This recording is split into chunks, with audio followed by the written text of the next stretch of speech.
last year, we had an implementation with I think it was sometime between August and September. I had conversations with the DG and that we can.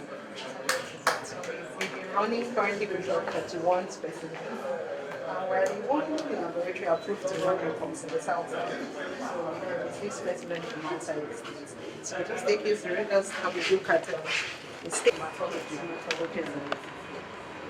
And this is a minus 86 freezer, so this is food for vitamin A.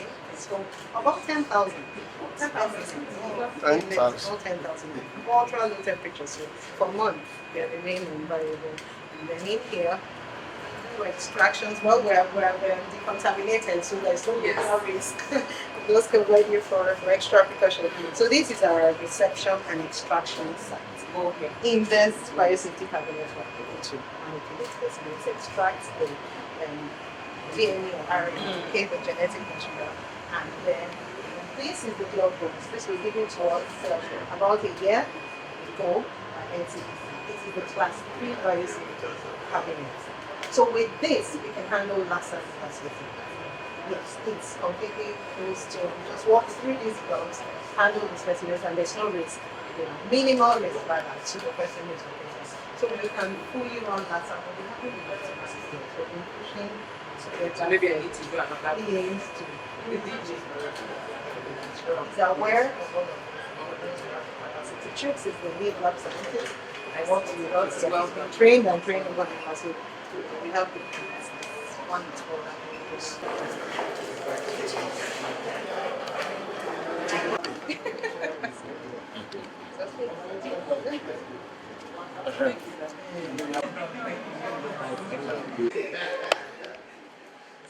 So ill that they need intensive care, so we don't need to take them to the general ICU. They can be managed here.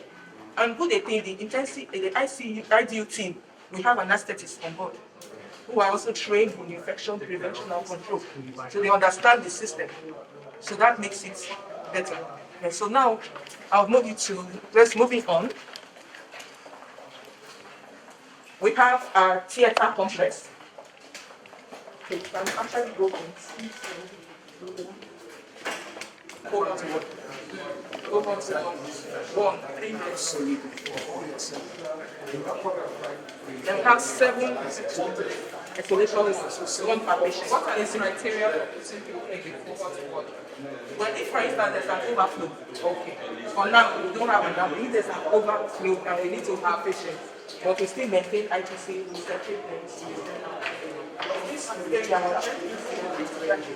Let me bring goodwill from Rivers State Primary Healthcare Management Board and also congratulate the Commissioner, the CND, on this very important feat that has been achieved by Rivers State Hospital.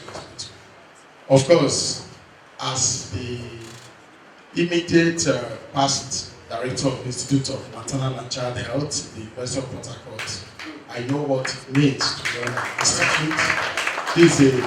This will really help in strengthening the academic component and also practicalizing issues around infectious disease. So I want to congratulate you and also wish you well in the establishment of more schools and institutes in the college. Thank you for this. The CMD of the Rivers State University Teaching Hospital. And let me at least use this opportunity to publicly congratulate him for his recent appointment as the co-chairman of the Nigeria National Technical Working Group for Nuclear Medicine in Nigeria.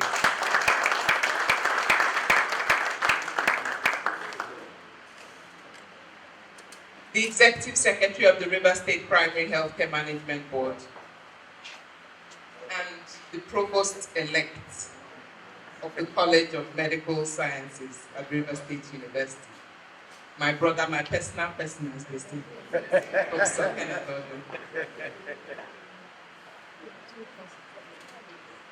The articulate and capacity founding director of the River State University Teaching Hospital Institute of Infectious Diseases Research and Development, Adaeze Dr. Golden Ohonda.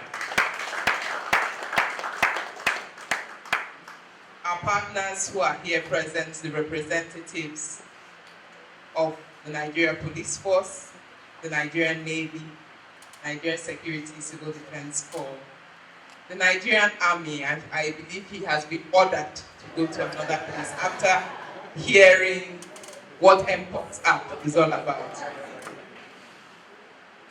The state coordinator of the World Health Organization here in River State, Professor Abdul Ganiyu, you're welcome. Our partners, the Institute of Human Virology of Nigeria, very strong, solid partners of the work we do here in River State. Other partners who are here present, the most distinguished representatives of the private health sector who are here, NNPC, directors across the healthcare space, academics, consultants, and a particular phrase that I love to hear today, friends of the Institute of Infectious Diseases Research and Development. Our partners in the media, the work we do cannot be achieved or disseminated without your support. Thank you so much, everyone, for being here. I am filled with enormous delight today,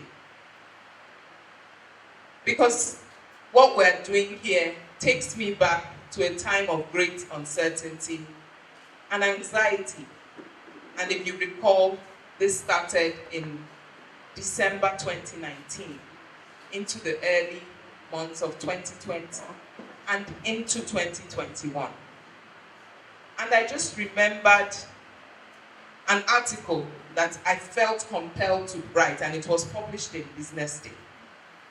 And in that article, I said that a virus that was reported in faraway China now appears to be in Africa, because it coincided with the period where it was reportedly in Côte d'Ivoire, illustrating that today's world is undoubtedly a global village. And so the next thing I said was that the importance of public health security might well be best highlighted by pointing out that infectious diseases are undeterred by the most robust of military systems. And they have the capacity to undermine any nation's sovereignty, no matter how powerful. It nearly floored China, it went into the US, and it came into our shores here in Africa. So the next thing I said was that nations would do well to note this and to act decisively and proactively to ensure health security, to prevent a true nightmare scenario. And I believe that what we're doing here today is part of that effort. And I must congratulate the CMD of the River State University Teaching Hospital and the founding director of RIPR. We've heard a lot of the goodwill messages from our partners, and it emphasizes the fact that health security has to be a collaborative and a multi-sectorial endeavor. We cannot do it alone within the healthcare space, because health threats are no recognizers of persons or places or even time. And we all have to put our hands together. And so with the presentation from the Institute, we see that the courses that are available are not designed to be delivered solely to medical professionals. They are to arm each and every one of us in furtherance of the cause of protecting our people and our communities from infectious disease threats. And so I'm seeking the commitment of our partners here today, the Institute of Human Virology in Nigeria, from their own goodwill message, stated that there are many lines of synergy with the work we'll be doing here in the Institute.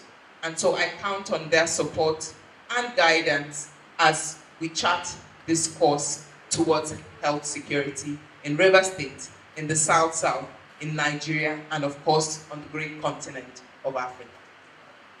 Other partners too, who have identified courses that align with their mandates and will empower their staff, their professionals, in gathering capacity, in developing robust capacity in not just infectious diseases, but research and development, should please interface with us in the Institute so that we can work together towards building capacity of your staff.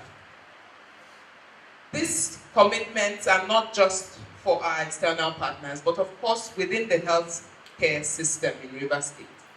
Our various parastatals, the Rivers State Primary Healthcare Management Board, the Rivers State Hospital Management Board, and the Rivers State Contributory Health Protection Program.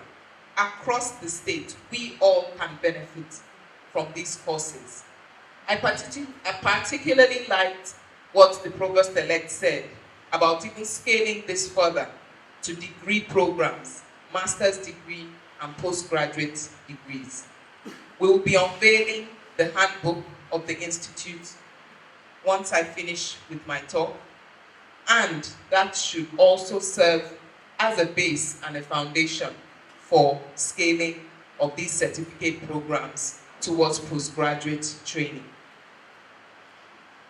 His Excellency Sir Dr. Siminalayi Fubara, Grand Service Star of Rivers State, honoris causa, is determined that health and is critical to development within the state. And so he has been immensely supportive of the initiatives that were taken within the healthcare sector. We would not be where we are today on this trajectory of performance and accomplishment and strengthening of the Rivers State health system without his support. He is the captain, he is the driver of the healthcare transformation that we're witnessing in Rivers State. And so once again, I thank you for joining us today for this landmark launch that is taking place here at the Rivers State University Teaching Hospital. This is just the beginning. From listening to the founding director, we are in no doubt about his expertise, his competence, and the passion with which he brings to this project. We look forward to the immense accomplishments that will be recorded through this institute, and recorded not just for the purpose of building professional capacity, but for transforming population health outcomes and sustainably strengthening the Rivers State health system so that we stand tall, we stand strong, we stand solid as a beacon for quality healthcare delivery and improved health and well-being for our people. Thank you all, and God bless you.